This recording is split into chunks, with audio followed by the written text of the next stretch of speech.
The Steam Deck got a lot of people into PC gaming, including myself, but the Steam Machine is supposed to take the same library and give you a proper living room experience.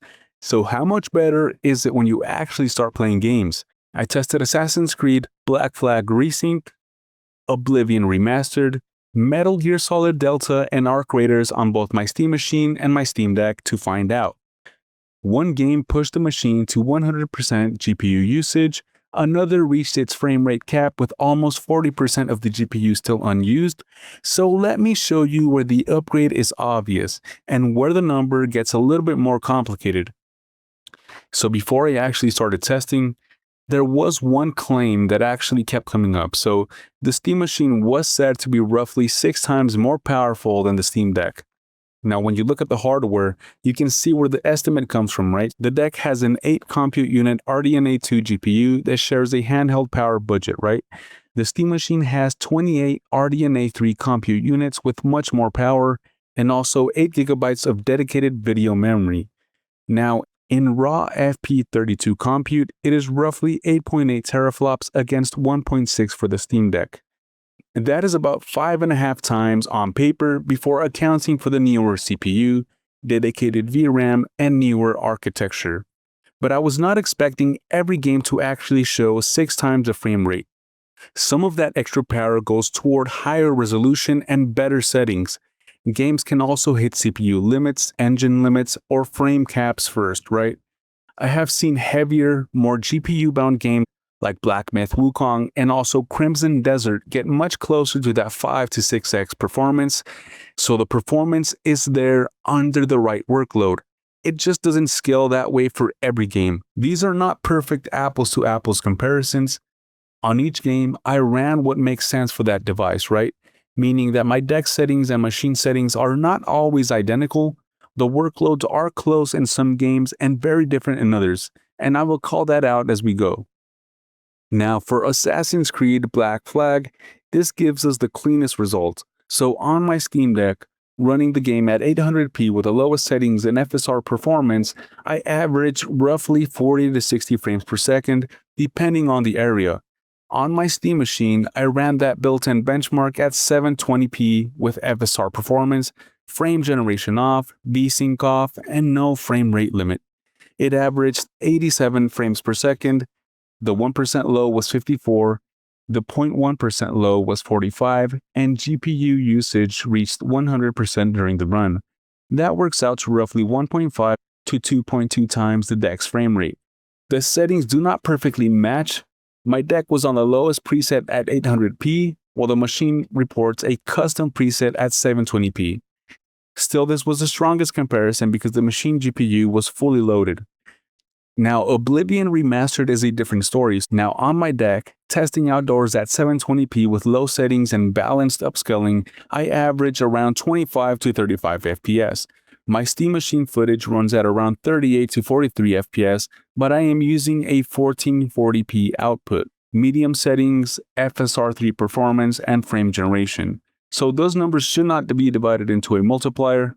The machine is handling a much heavier image, GPU usage sits at around 95%, and VRAM reaches roughly 7.5 to 8 GB, right near its limit. Oblivion shows where the additional hardware is going, higher resolution, stronger settings, and a fuller TV image. Now, Metal Gear exposes the problem with using frame rate alone. Now, on my deck at the lowest settings, I averaged around 20 to 35 FPS, and the drops did not really clean up even after I lowered internal resolution to 960 by 600.